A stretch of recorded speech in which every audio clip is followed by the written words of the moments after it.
Hey guys, what is going on? It is Try back here again with pretty much just like a news roundup video. It's going to be a little bit of everything. Today was the last day of E3, so E3 has officially closed its doors for this year. Yeah, another E3 gone, and I wasn't going to make a video yesterday. I was actually going to make, I had like two videos I wanted to do. One was a video basically about the Marvel vs. Capcom Infinite story demo. Didn't do that for a couple reasons.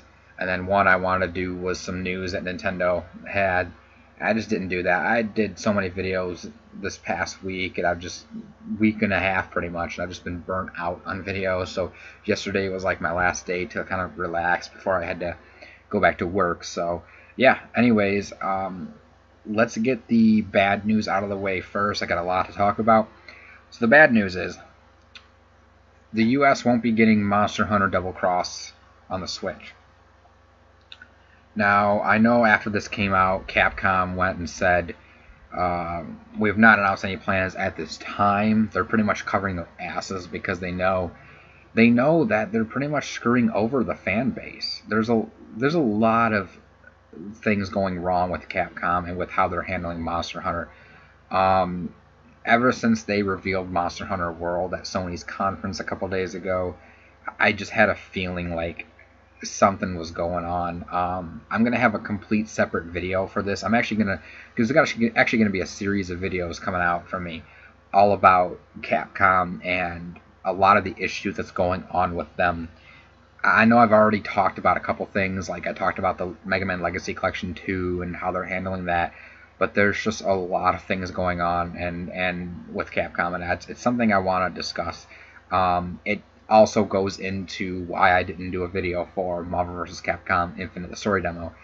So yeah, because there's problems with over there as well. There's problems with that. There's problems with Monster Hunter. There's the long-standing problems with how they're treating Mega Man. The list goes on, and I'm going to make a series of videos talking about my thoughts on what Capcom has been doing. So yeah, they pretty much came out and said that it's not going to come to the Switch in the U.S. And GameSpot reported on it, and then they got all the initial backlash. Like you go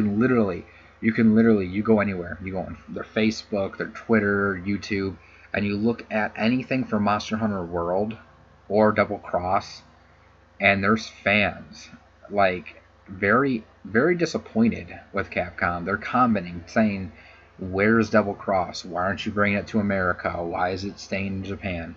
And I know most people will be like, "Oh well, the Switch is region free, right?" Yes, but Monster Hunter won't be translated.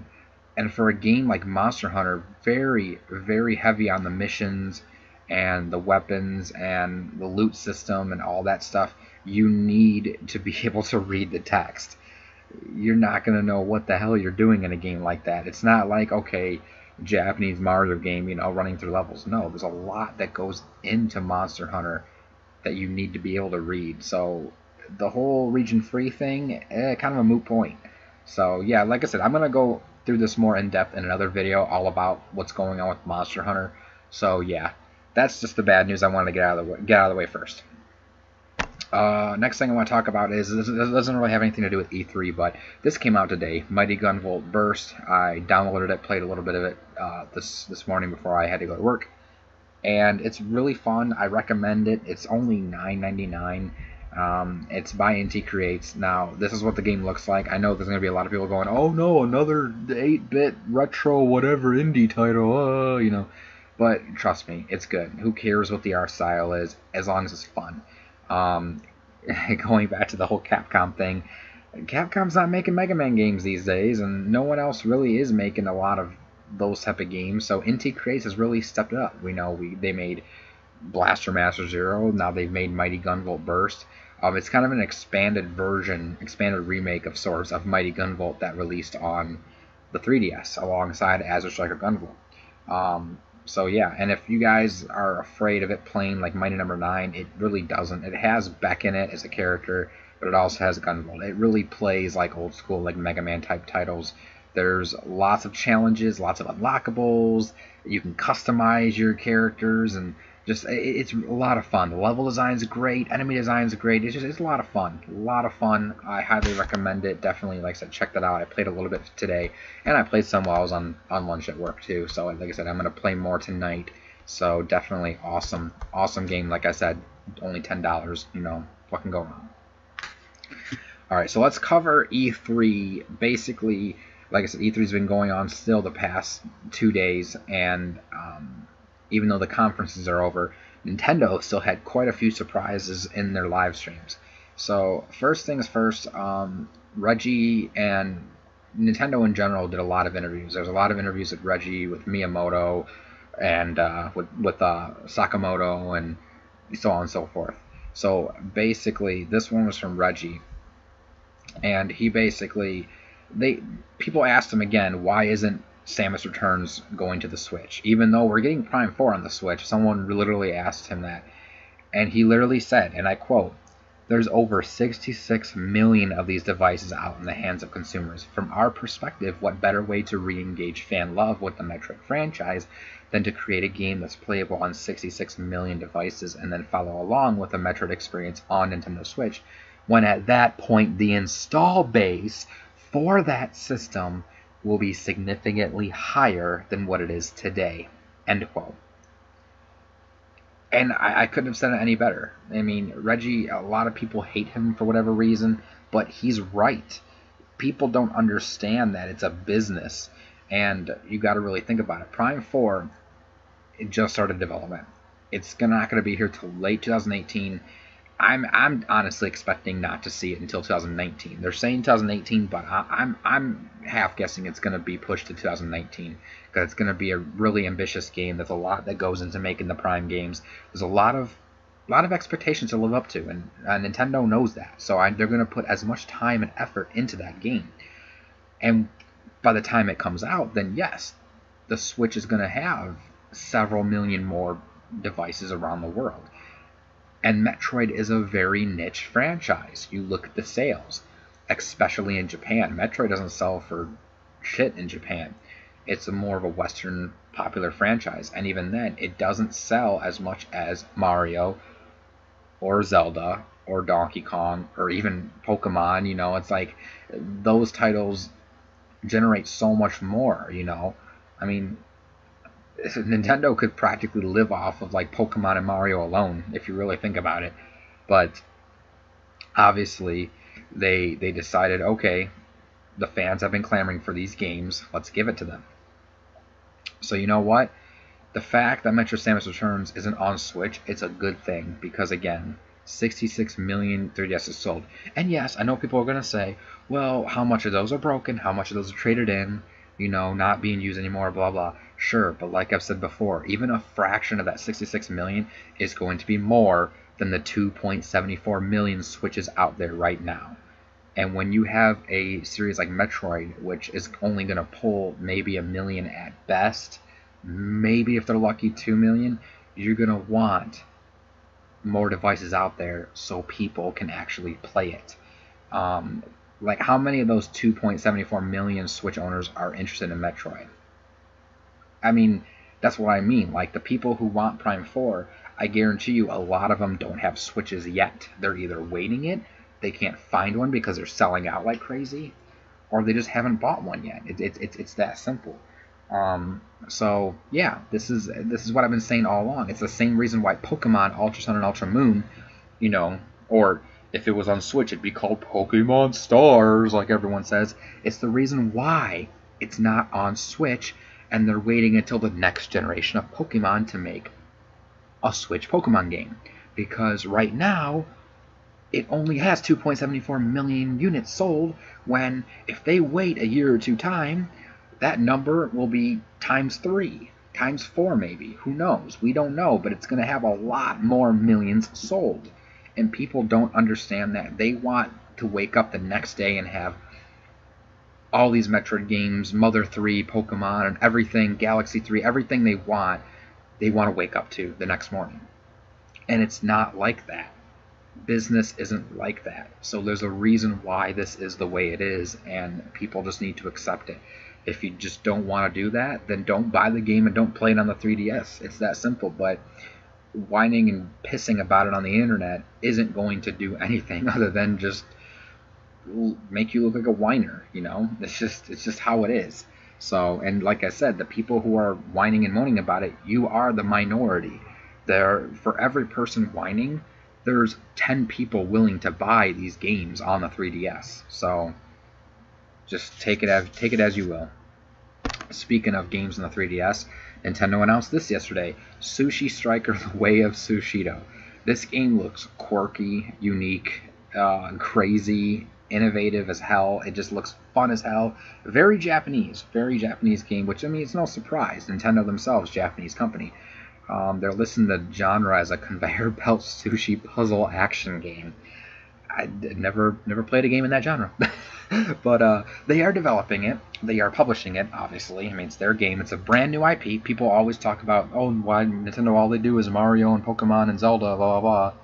Well, here's a brand new IP. And there's already people complaining about it, saying it looks like shovelware, they hyped them up, blah, blah, blah. Quit hating on it, guys. Give it a chance. Like, you talk about new IPs. You want Nintendo to have new IPs. You know what you want? You look at every Western RPG and Western shooter that's on the PS4 and Xbox One, and you say, I want Nintendo to do that. That's all I want them to do. And they're not going to do that. If all you want from Nintendo is Mario, Pokemon, Metroid, and then some shooters and other Western games, you're going to get half that. So you might as well stick to the PS4 and Xbox One for those kind of games, because these Japanese quirky games, these are the kind of games that Nintendo is very good at. They're the ones they make and develop. They have been for years. Look at Mario. Mario itself is very crazy and zany. Look at the WarioWare series. There's Rhythm Heaven. There are so many series that are just quirky, and this is what it reminds me of. It reminds me of the quirkiness of those series. But the game looks great. It comes out next year, 2018. So again, new 3DS game, new IP. People said the 3DS is dead. People said that Nintendo doesn't do new IPs. And this proves both those people wrong.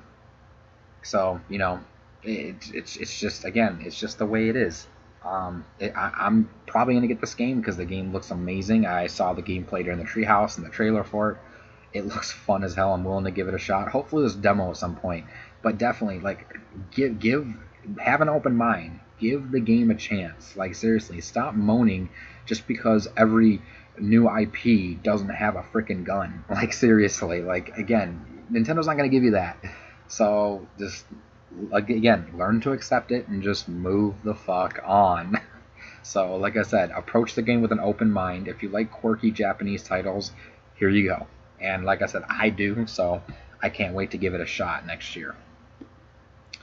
Okay, so two more things I talked about. We are getting ARMS DLC, which you've known about for a while. The difference here is it's free. They already said all the DLC will be free. New characters, new stages, new ARMS, new stuff for free. The first character we're getting in July is Max Brass. He looks really cool. He's basically, his arms are going to be permanently charged when his health reaches below 20%. So he'll be a free DLC character sometime in July. And then they also revealed that Spectator Mode will be a free update this month. And so ARMS comes out tomorrow. And so I will be getting it. We'll be unboxing it. So tomorrow's June 16th. Half the month's already gone. So in the next week or two, we're going to be getting the Spectator Mode for free. And then next month, we're getting this brand new character for free. So I know a lot of people are going to complain saying, oh, it's the same drip feed stuff they did for Splatoon. But it's free, guys. It's free, and you're getting so much content day one on the game. And it's not like this was locked into the disc. They're still developing this character. They're fine-tuning him to make sure they're giving you that level of quality. Something that a lot of other developers don't do. So Nintendo's one of the few that does that, and I can respect that. So, and again, we're getting it for free. So, yeah. The last thing I want to talk about is 2-player co-op was confirmed for Mario Odyssey, and it reminds me a little bit of Mario Galaxy, where one player would control like the star bits, but it looks a little bit more in depth than that. One player moves Mario, one player moves Cappy. It does have one Joy-Con on its side for the 2 players, so yeah. So, and then Cappy can move freely, so it looks interesting. I looked at a little bit of it, the Treehouse, when I was on break today. I said it looks interesting. Yeah, it's not going to be a substantial multiplayer mode like Mario 3D World was or anything like that, which I don't think it's made to be. This kind of game isn't really made for that, but still, it looks interesting. It looks really interesting. So that's pretty much all I got to talk about. E3's done and over. I think definitely Nintendo won by a landslide because, like I said, they have. I've already said it before in the reaction videos and stuff. They had lots of surprises. They've answered fan requests, you know, the Metroid and Pokemon on Switch and things like that. So, yeah, E3 was a blast. Like I said, Sony, Microsoft, you know, I liked seeing more Spider-Man and stuff like that from Sony, so that's cool. But there wasn't a whole lot to really. There wasn't a whole lot to E3 outside of Nintendo. So, but yeah, let me know what you guys think. Like I said, tomorrow I will be unboxing ARMS. I don't know if it's going to be in the morning or if it's going to be after I get off work. It's probably going to be in the evening. Probably going to pick up the yellow, the neon yellow Joy-Cons as well because those come out tomorrow, and I'll have a little bit of extra money too. So I might get those if they're at GameStop. So yeah, definitely look forward to that. And like I said, leave some comments. Let me know what you guys think about all this. And like I said, more videos coming soon. Catch you guys later.